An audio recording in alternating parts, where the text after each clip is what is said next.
It's been a couple days since the release of Scorpion. It came out June 29th. It is now July 1st, or July 2nd, I'm sorry, 2017, 2008. I don't know where I'm at. First of all, get typing in the comments. Let me know how you feel about the album after a few days of letting it sit with you. I'm on my 6th listen of this hour-and-a-half album, and I'm here to tell you my final verdict and my last thoughts about the project. I want to start off by giving Drake the benefit of the doubt by explaining how easy it is to critique him because he's so expressive and open about what goes on in his personal life in his music. Why he doesn't do interviews.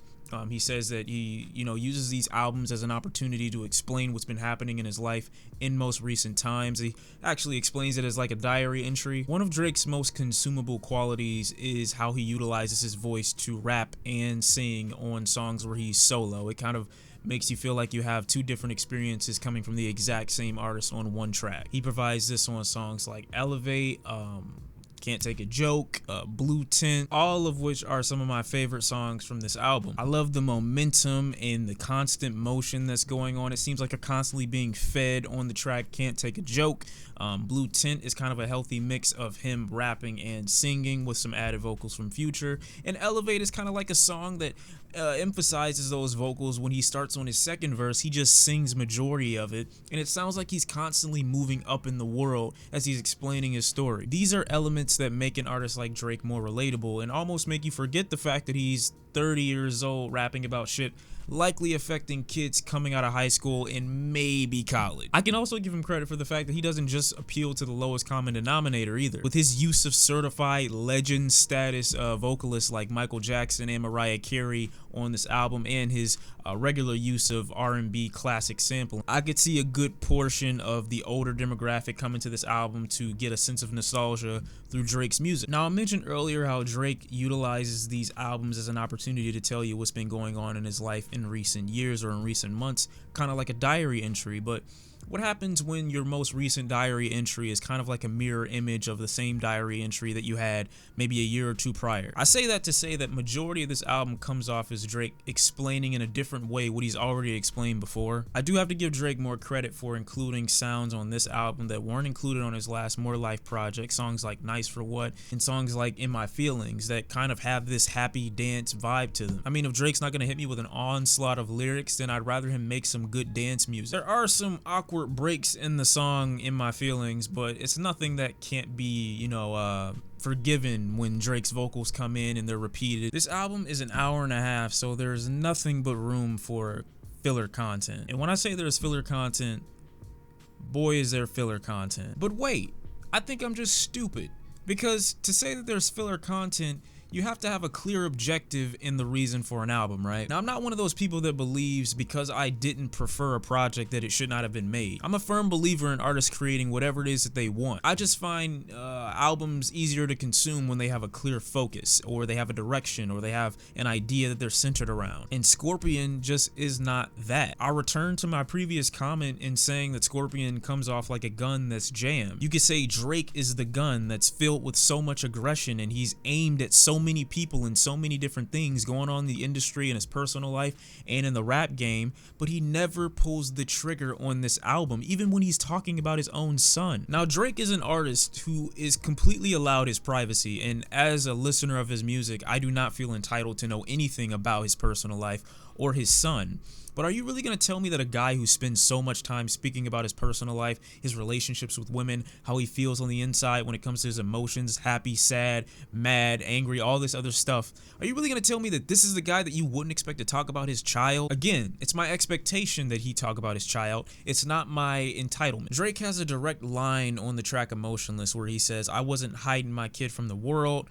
I was hiding the world from my kid." Let me just go through a brief timeline here. Okay, Sophie, whatever the last name is, claimed to have been pregnant 3 months after her and Drake were spotted having dinner in France or something like that. I don't exactly remember where they were or where she said that they were, but they were spotted together in January of 2017. Drake in the last song, March 14, says they only met twice, so I could say their date of conception could have been pinpointed down to January or February. There's an article where Sophie says that she became pregnant and she was instructed by Drake to abort the baby. If you want to fast forward 9 months from January or February, you'd be at the month of September or October of 2017. If March 14th is not the day of the birth of the child, it is alluding to the idea that Drake on this day may have found out that he was a father through DNA testing. On the track March 14, Drake seems to allude to the idea that he was so happy to find out that this child was actually his, which I'm not doubting, he very well could have been. But it's a blatant contradiction of the track Emotionless, where he says, I wasn't hiding my kid from the world, I was hiding the world from my kid, when he didn't know if the kid was actually his or not. If he found out that he became a father in March of 2018, you weren't hiding your kid, you just didn't know if it was yours or not. If you guys could do two things for me and remember the words deflecting our insecurities and being too judgmental, just remember those two. I wasn't hiding my kid from the world, I was hiding the world from my kid. If that is in fact Drake's MO, and no one has seen his child, there still doesn't have to be a reason that you need to address it. Yes, I as a listener would love the idea that Drake talks about his child on his album. It would be great. However, just because you're called out by a rapper, Pusha T, for example, he exposes you having a child, couldn't you have still not addressed it if the purpose of keeping the child hidden was to protect him from the world? If you wanted to properly time the announcement of your own child, or if you never wanted to mention him,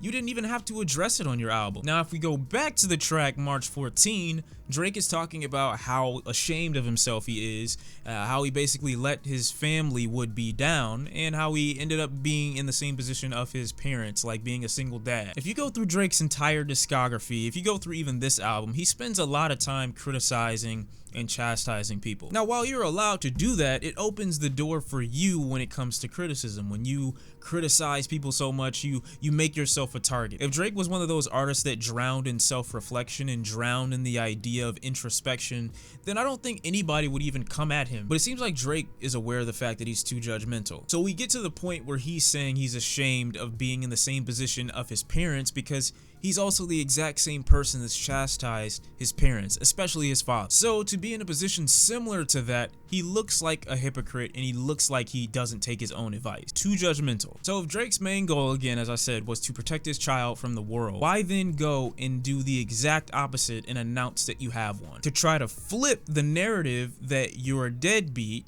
and to turn it into you being an overprotective father, deflecting our insecurities. I believe, and this is opinion, that Drake was afraid of the perception of being a deadbeat father, not being supportive of his child. So to flip the narrative, I'm gonna say I'm an overprotective father because I don't want anyone to even know that I have a child. When, in my opinion, your child cannot understand the world in his infancy, so it doesn't matter if people knew about the child or not. It just comes across like Drake utilizing his child as a tool on this album, as a topic to kind of propel himself or prop himself up as a better father than he actually was. Deflecting those insecurities because I believe Drake cares about the perception or how he's perceived based off the fact that he's chastised and judged so many people in his career. Again, especially his father. Drake uses his son as a way to describe himself in a better way, not just to appreciate the life of a newborn child. There are very few lines in this album where Drake discusses his son in a way that doesn't directly benefit his perception. So while no, Drake never owed anyone an explanation about his baby,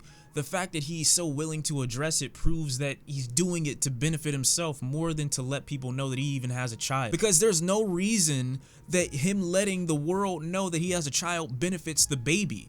It only benefits the way people perceive Drake. You don't want to be looked at as a deadbeat, so you're gonna just go against the original plan to be an overprotective father. It doesn't make sense to me. Moving on from that, we have even more issues with the Drake album. The fact that a lot of it just seems rushed. Like I have to put something out because people expect something from me, as if Drake has held himself to the standard of the time frame of the people. I say it's rushed, and I can even provide an example of that. We have a verse from Jay-Z where he addresses the death of a rapper that happened literally only 2 weeks ago. And Jay-Z's verse on that sounds incredibly phoned in. It sounds incredibly rushed. I really don't like when people call this a double album either. It feels like one really big long album just with two sides to it. It doesn't really feel like a double album. Because yes, there are clearly different intentions on different sides of the album, but rapping Drake and singing Drake appears on both sides. And there isn't really a clear focus on either side, just one with more rapping and one with more singing. March 14 ends with a track where Drake just raps over another dark, spacey, moody song. The R&B classic vocal styles are sampled in the first half just as well as they are in the second. Going through the track listing of side B just gets boring to me, only because most of them just appear as if Drake is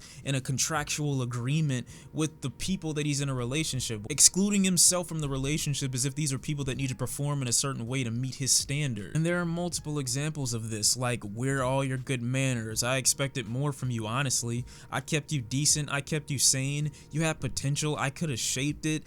You're way too opinionated. What kind of guy tells a grown-ass woman she's got too many opinions? So what, you can't talk now? You're too opinionated is just another way to say you don't agree with what I say as much, so you need to be quiet. When I get to a song like Jaded, I'm not really expecting anything crazy from Drake. Like I said, he's one of those artists that I look at in the same category as maybe a T-Pain. I would like to see T-Pain do something more with the auto-tune that he created for the industry, and I know he didn't necessarily create the effect, but to popularize it and make other people use it, I feel like T-Pain became a victim of what he created. On his most recent project, Oblivion, that came out sometime back in 2017, my main issue with that album was how it seemed like T-Pain fell into the same category with the exact same people that jacked his fucking sound. I can acknowledge the fact that T-Pain is the one that started this, but at the same time, if I want to look at T-Pain as the same kind of creative that invented this thing, he would need to do something different and come out of what he's actually created, because it's saturated. Drake is the same way. While you could credit someone like Kanye West for opening the door for the singing and the crooning and the feeling emotional rap, Drake is a much better singer than Kanye West. And Drake, to inspire other artists to do the whole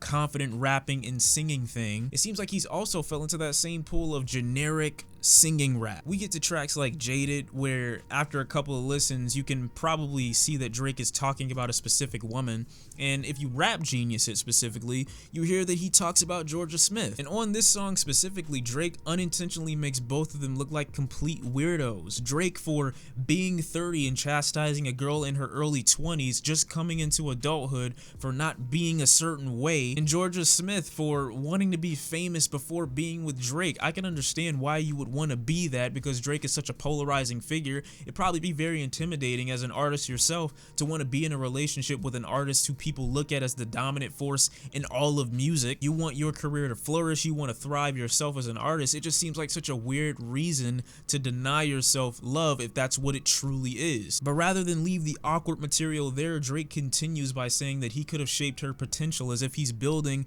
a female action figure. You're old enough, but you're still a baby? What the fuck? I'm not gonna be so ignorant as to credit Pusha T for the entire lack of direction for this album, but I will say that the lack of direction and focus in this album make Drake seem like a very flustered artist. Unlike If You're Reading This Is Too Late, Drake seems so much more unsure, uncertain. He doesn't seem to really know what he's rapping about or for the purpose of such. You'd think after hearing diss records from Pusha T and diss records from Kanye and people talking down to him, he'd speak from the perspective of someone who knows that he's at the top and explains the gall and the audacity like he did on the Duppy freestyle. Rap from that Don perspective. Rap like you know you got some shit on lock. And I only say this because Drake is the same guy that said, I'm top 2, but I'm not 2. For any other artist, this would be a passable album, a 5 out of 10, I would even say, maybe even a 6. But for a guy whose fan base who views him as the Canadian Jesus, and a guy who calls himself top 2 but not 2, I would expect a little bit more focus, direction, and confidence from an album like this. An album that you title Scorpion, where you're supposed to be the meanest, most vicious insect or biological species damn near close on the planet with venom. I'm not disappointed in this album because I expected more from Drake. I'm disappointed in this album because Drake is none of the things that he apparently says he is. There's no reason I should only be returning to 4 or 5 tracks out of 25 on a Drake record. I know Drake is still human, and I know he falls victim to the same things that everybody else does. But don't again deflect from your insecurities to the extent that you put yourself in a totally different bracket and then get people to sympathize with you when things don't immediately go your way. You are the one that is saying that you're different from everyone else, right? Why are you behaving in just as an insecure way? I'm still not feeling any different. I actually feel a little bit worse about this Drake album. I'm assuming I might keep my same score, I might not. We'll see. You'll see. I don't get it. I don't get it. I don't get it. I don't get it. Got the nerve to put Michael Jackson on your album and that be one of the most forgettable songs on the record. God damn it. I'll see y'all next time. It's been Shawn C. Please let me know how you feel about the album 3-4 days after it's been released. It's been me. It's been real. And I'll see you next time. I'm out. Peace.